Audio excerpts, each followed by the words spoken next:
Hello friends, welcome to my YouTube channel SWG study with Gurukuls. और आज हमारी theory है फॉरगेटिंग की, that is the interference theory of forgetting.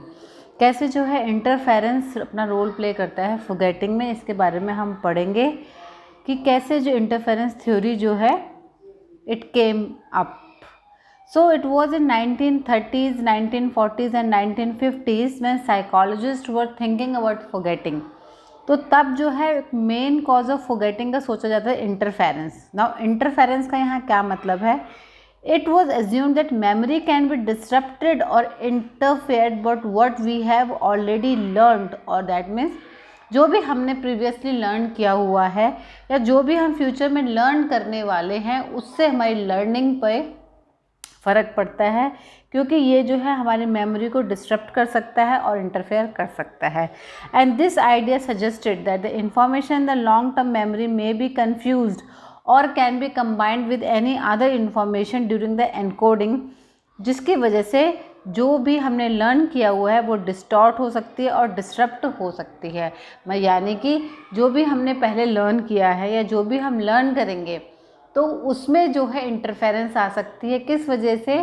कि जो हमने लर्न कर रखा है। ये जो टॉपिक है अभी और क्लियर हो जाएगा कि मैं क्या कहना चाह रही हूँ। एक की स्टडी थी पोस्टमैन की 1960s। उन्होंने क्या किया, एक लैब एक्सपेरिमेंट किया इन विच उन्होंने पार्टिसिपेंट्स को दो ग्रुप में स्प्लिट किया। That one is the control group and another one is the experimental group. So and उन्होंने एक लिस्ट बनाई of paired words like cat, tree, jelly, moss और बुक, ट्रैक्टर। ये ऐसे वर्ड्स थे जिनका कोई भी लिंकअप नहीं था, जैसे कि कैट और ट्री कोई लिंकअप नहीं है, जेली, मॉस कोई लिंकअप नहीं है, ऐसे लिस्ट बनाई। उन्होंने क्या किया, जो एक्सपेरिमेंटल ग्रुप है ना, उनको पहले ये लिस्ट लर्न करने के बाद ही गेव अनदर लिस्ट जिसमें कि जो पेयरिंग है वो डिफरेंट कर रखी थी। सेकंड पेयरिंग थी, जैसे कि ग्लास, कैट को ग्लास से कर दिया, जेली को टाइम से, बुक को रिवॉल्वर से। एंड जो कंट्रोल ग्रुप था उसको सेकंड लिस्ट नहीं दी गई। And later on it was asked them to recall. उन दोनों ग्रुप से अलग अलग उन्होंने रिकॉल करने को कहा कि कितने उनको वर्ड्स रिकॉल होते हैं। सो द रिजल्ट्स ऐसे थे कि जो कंट्रोल ग्रुप हैं they were more accurate in recalling those word rather than the experimental group. And वो क्योंकि उनकी इंटरफेरेंस हो गई। किस वजह से? जो सेकेंड लिस्ट दी थी जिसकी वजह से कन्फ्यूजन आई। So this is an example of retroactive interference. Retroactive interference क्या है मैं बताऊंगी, बट कंक्लूडिंग दिस एक्सपेरिमेंट उसमें क्या था कि जो भी लर्निंग आइटम है वो सेकेंड लिस्ट ने इंटरफेयर किया। तो इससे एविडेंस मिल गया कि हाँ, हमारी जो लर्निंग है, जो प्रीवियस लर्निंग है या जो फ्यूचर में हम लर्न करते हैं वो हमारी मेमोरी को, जो भी हमने याद किया होता है उसको इंटरफेयर करती है। Now interference theory states that forgetting occurs because memory interfered with and disrupt one another. And other words कह सकते हैं कि forgetting occurs because of the interference from one other memory.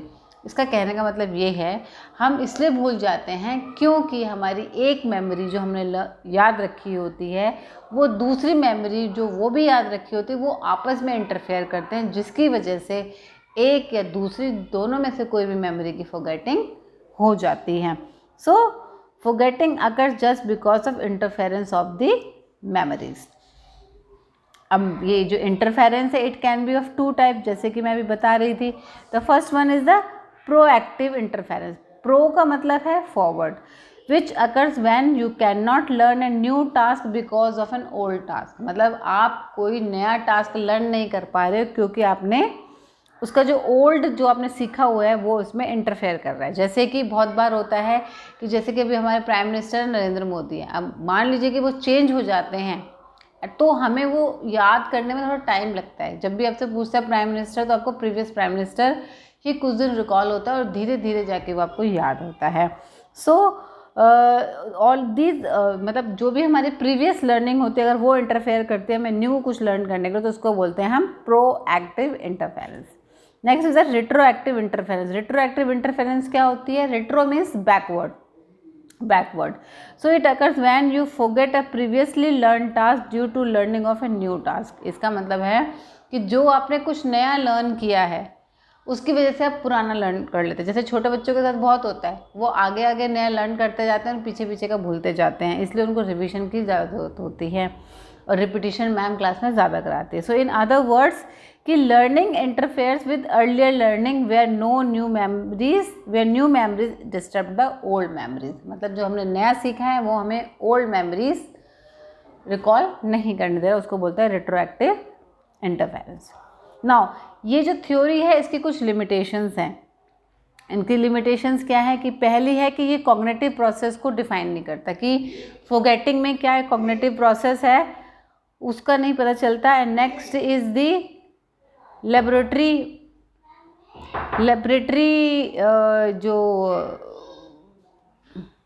जो हम लेबोरेटरी में यूज़ नहीं कर पाते उन वर्ड्स को।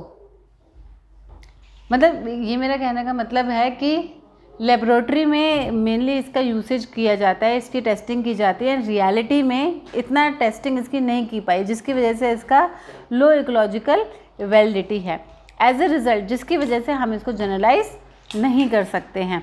तो ये कुछ लिमिटेशंस थे इस पर्टिकुलर थ्योरी की, जो कि बहुत फेमस रही 1930s to 1950। आई होप आपको मैं कंसेप्ट क्लियर करने में सक्षम रही होंगी। अगर आपको मेरी वीडियोस अच्छी लगती है, आपके लिए वर्थफुल है, तो प्लीज़ शेयर एंड सब्सक्राइब करिए, लाइक एंड कमेंट करना ना भूलिएगा। Thank you.